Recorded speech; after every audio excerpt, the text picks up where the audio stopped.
Baiklah rekan belajar yang saya hormati, jumpa lagi dengan mata kuliah Administrasi Pertanahan. Kali ini kita akan membahas topik mengenai penataan ruang dan hubungannya dengan administrasi pertanahan. Tema ini sengaja kita ambil supaya kita bisa menjelaskan konsep dasar penataan ruang di negara kita. Lalu supaya kita juga bisa memahami hubungan antara tata ruang dan administrasi pertanahan. Kita juga bisa menganalisis pemanfaatan tanah ya berdasarkan rencana tata ruang. Lalu dengan tema ini kita akan punya kemampuan untuk mengidentifikasi permasalahan eh, tanah ya.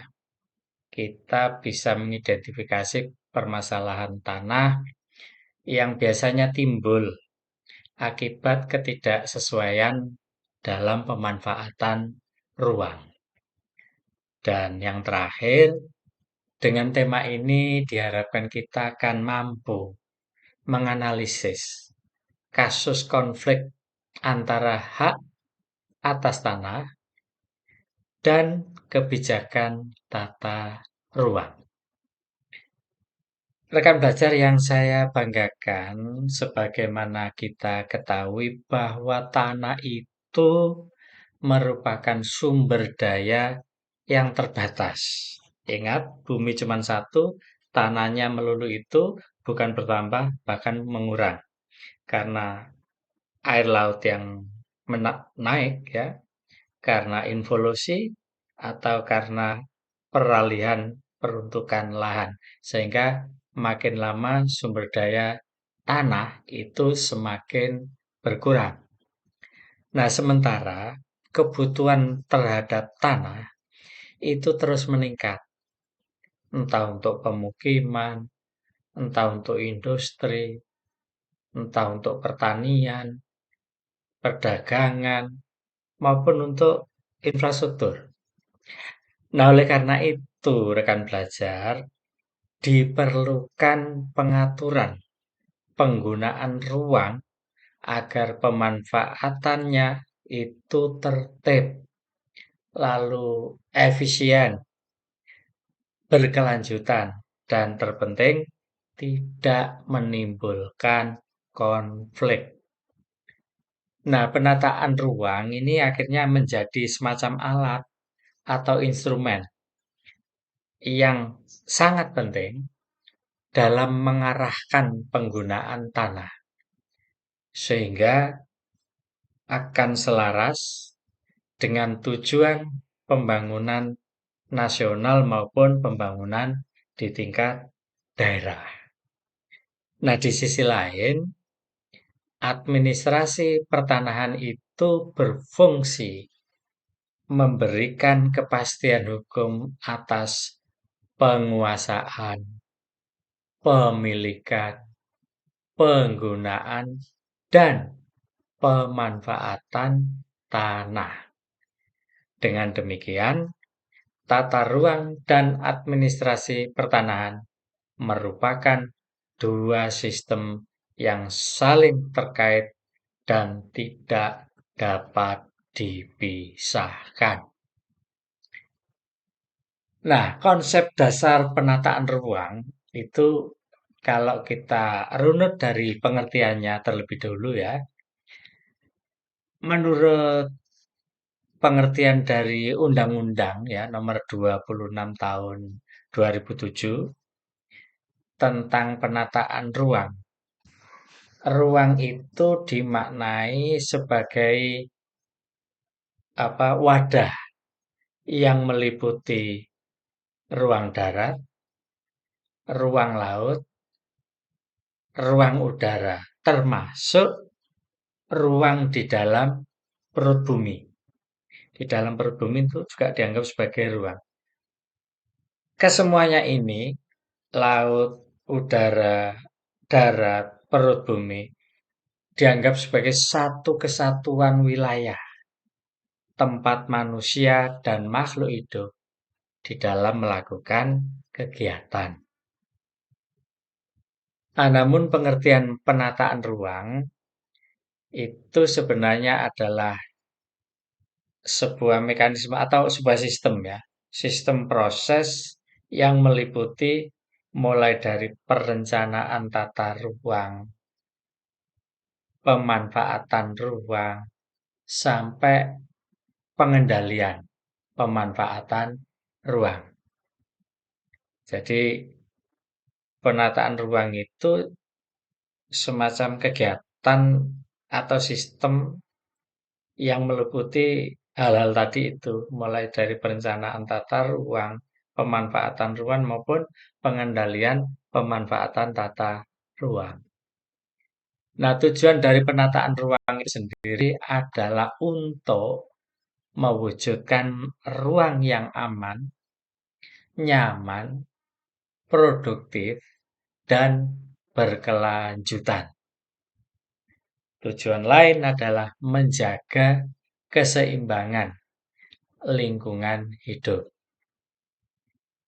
mengurangi konflik pemanfaatan lahan, mengendalikan perkembangan wilayah, dan meningkatkan efisiensi penggunaan tanah.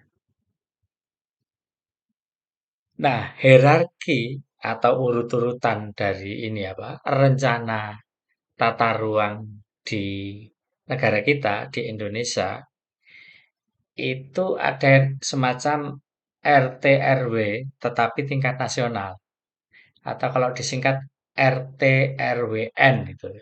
Rencana Tata Ruang Wilayah Nasional yang berfungsi sebagai pedoman bersama bagi seluruh wilayah Indonesia mulai dari Sabang sampai Merauke. Lalu berikutnya di bawahnya itu ada RT RW provinsi. Rencana Tata Ruang Wilayah tingkat provinsi yang mengatur struktur dan pola ruang tingkat provinsi. Di bawahnya lagi ada RT RW kabupaten atau kota.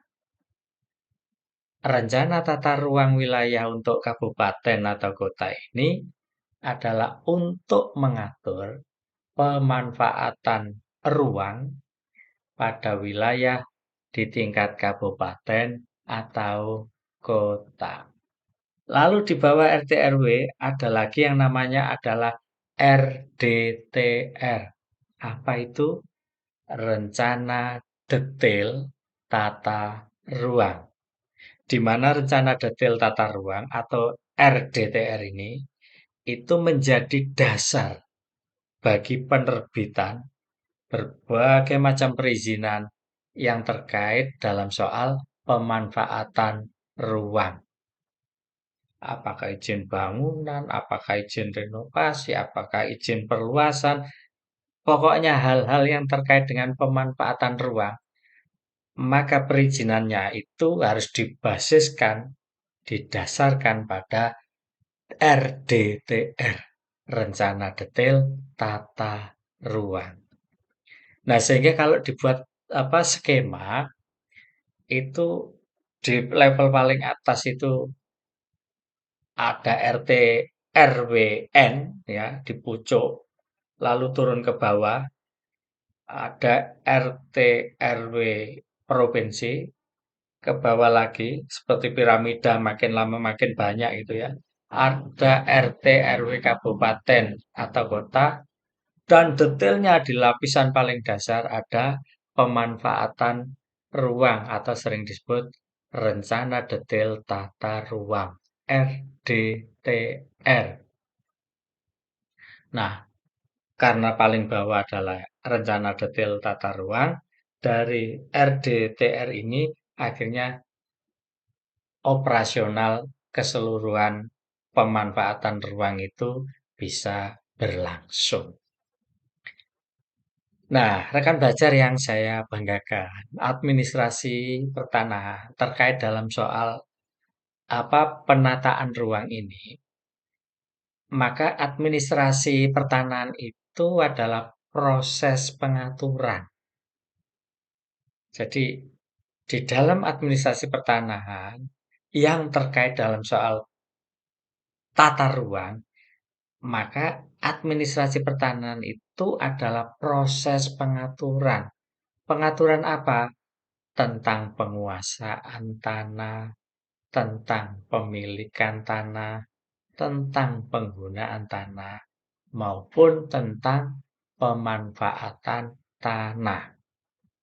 Nah, seluruh proses pengaturan, mulai dari penguasaan, pemilikan, penggunaan, maupun pemanfaatan tanah, itu semuanya adalah diatur. Nah, pengaturannya ini ada di administrasi pertanahan. Nah, inilah yang dimaksud dengan eh, pengaturan atau proses pengaturan di dalam administrasi pertanahan yang